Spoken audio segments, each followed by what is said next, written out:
Hey everybody, thank you so much for clicking on this video. Today we are going to get ready for the day, which really means I have to fix my hair. And we're gonna have a little big girl talk, a little harsh love. Let's get ready for it. All right, so I try not to do this too often. I like to think that I'm pretty understanding and pretty good at like meeting people where they're at. But let me say this sentence and then we'll provide a little bit more context as well as a disclaimer. If you want the benefits of something, you have to do the thing. A little bit of context. I often talk about the benefits of things like strength training and fiber and sleep and stress management and cardio and mobility and all of these like fairly basic pillars. Now, when I say basic, I do not mean simple to implement in every case. I just mean these are the basics, the fundamentals. It's not always easy to implement the fundamentals, but they are the fundamentals, okay? I am fully aware of the fact that life is complex, priorities shift, and different phases of life require you to put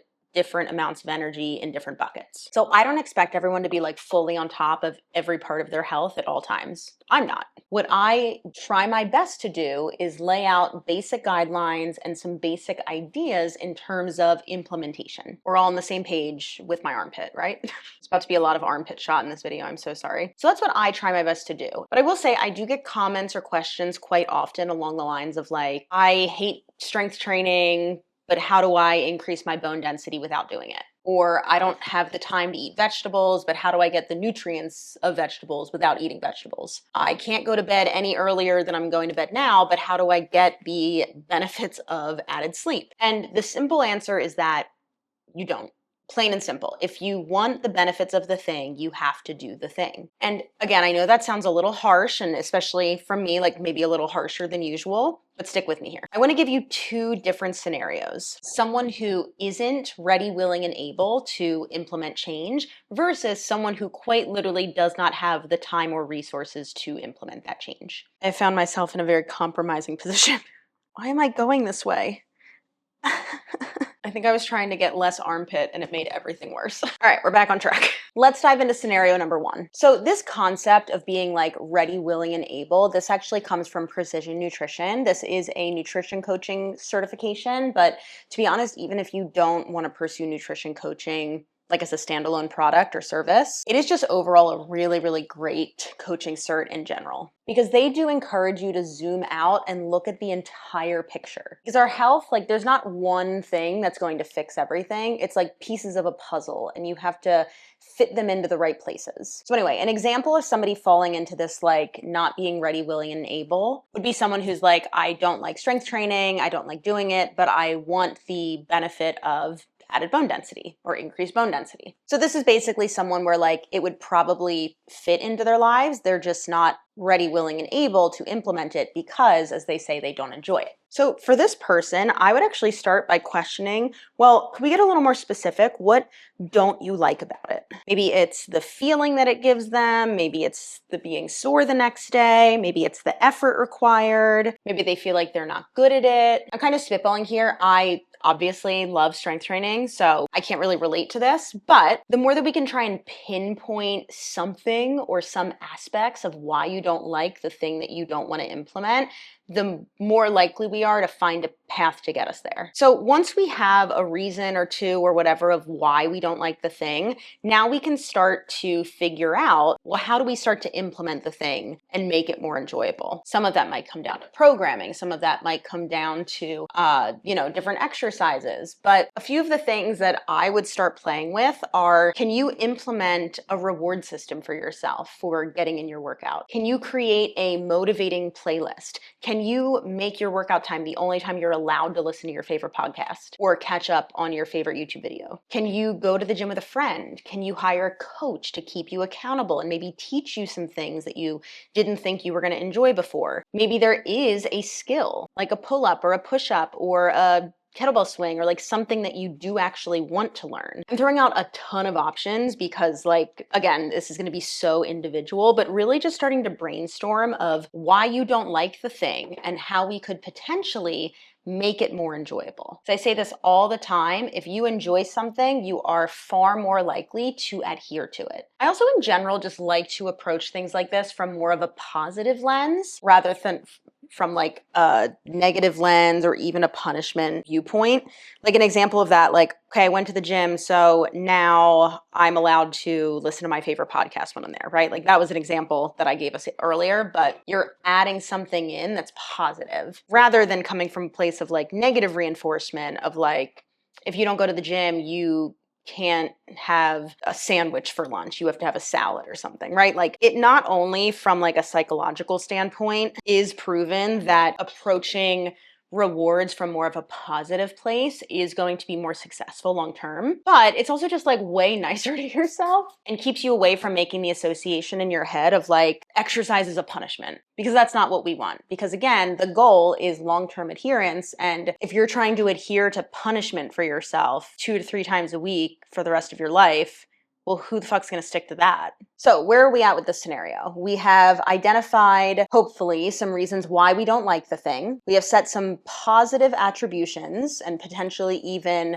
figured out some ways to reward ourselves, or even skills that we specifically want to work on, making it a little more enjoyable. And then from there, once we start to build this habit, I just want you to really take note of like, how you feel. How are you measuring things along the way? Measurements don't need to be scale. It doesn't need to be progress photos. Measurements can be how much weight you're lifting in the gym. It can be how close you are getting to the skill that you want to learn. It could be how your sleep is improving. It could be just how you feel mentally during the day and energy-wise. It could be as simple as like, oh, I'm really proud of myself that I did my workout and I want to keep that feeling of pride in my performance going. The more that we can add in like multiple measures of progress and success into our toolbox, again, the more likely we are to stick with this. Now, if you fall in this scenario of like you want the benefits of the thing, but you're just not ready, willing, and able to commit, there's no judgment here. Like, I am not the person who's going to shame you into doing something that I know will more than likely benefit your health. My job is to lay out the risk versus reward, lay out an actionable path to start to implement these things. And then at the end of the day, it's really just up to you to figure out, is it worth the effort and the time to implement these things for X reward? Is the risk of hating every moment of your workout that you're doing 2 to 3 times a week worth doing to avoid osteoporosis, decreased muscle mass, poor hormonal control, loss of independence as you age? If you decide that all of those things are not worth it to get started on a strength training routine, then yeah, you're just not ready, willing, and able. And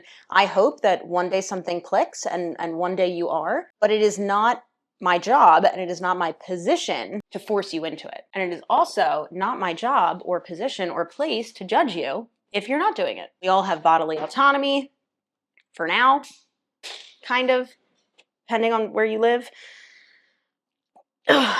And it is up to you how you would like to approach your health. Let's move into scenario number 2. Let's stick with strength training because I think it's a pretty tangible one to stick with. Let's say we have a college student who their college doesn't have a gym. I don't know. They're a college student, so like the implication here is like they don't have a lot of money. They don't have a college gym. They just have a set of 10-pound dumbbells. They're really ready, willing, and able to start strength training. But obviously the 10-pound dumbbells are really not going to provide enough stimulus long term. They're just going to phase out of those weights fairly quickly. So this is an example of someone who's ready, willing, and able, but they simply do not have the time, the resources in this specific scenario to commit to true, typical strength training. And just so we're all on the same page, strength training is very loosely defined. This is resistance training, but like lifting at least 60% of your 1 rep max. This is where we're actually going to get enough stimulus to increase our bone density, increase our muscle mass,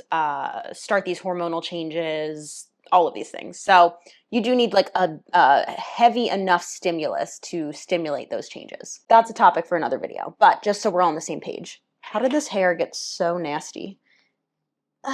If any of you come for my roots, I'm getting my hair done in like 3 weeks. And also if you come for my roots, you can pay for my hair appointment. All right, so anyway, here's how I would approach this. I would first reassure you, you are hopefully not going to be a broke college kid forever. This is a phase in your life where your priorities are going to be on your studies and on making sure that you save enough money that you do not have to be paying back your student loans for the rest of your life. One day, hopefully, you will be able to invest in joining a gym and or your own equipment at home.